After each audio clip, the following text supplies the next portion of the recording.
Some people have guardian angels. I've been accused of fortune telling because of, I was taught how to read palms by my mum when I was a child. Totally secular, you understand.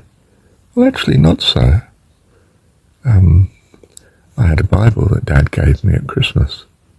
My secular dad bought it in a sale, brought it home from the office in London. You know, coming home from the office and bought it on the way home. Christmas present for the boy, Marshall. Didn't call me Marshall, wasn't keen on my name. I was Boy, the boy. And, anyway, where was I? Well, it's a spirit. It's good. It's an angel. Spirit being with them all their life. A guardian angel. Always there, travels beside them. Parallel with the lifeline. And it's not quite as rare as I thought. It's a wonderful blessing to have. So often it's a grandparent. I know several people for whom it is the grandparent. For others it's not clear who it is, or it is clear it's someone significant. Keeps with them all their life. To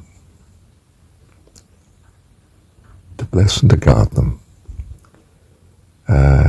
You don't want to be too aware of it because you need to be devoted to God, not your guardian angel.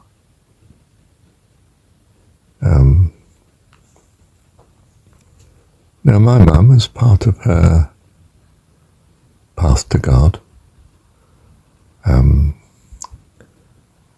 a rather turbulent life she had, was devoted to a little girl she looked after called Libby, whose parents were too busy with worldly things to give her too much time.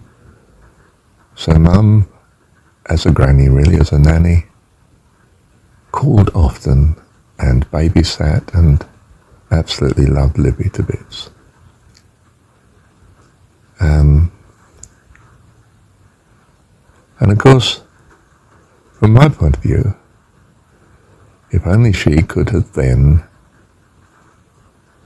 experienced the daughter I had, her granddaughter. My daughter's name is Aria. She would have been over the moon to have played the role of grandma. Thank goodness she didn't, because my mum was extremely secular and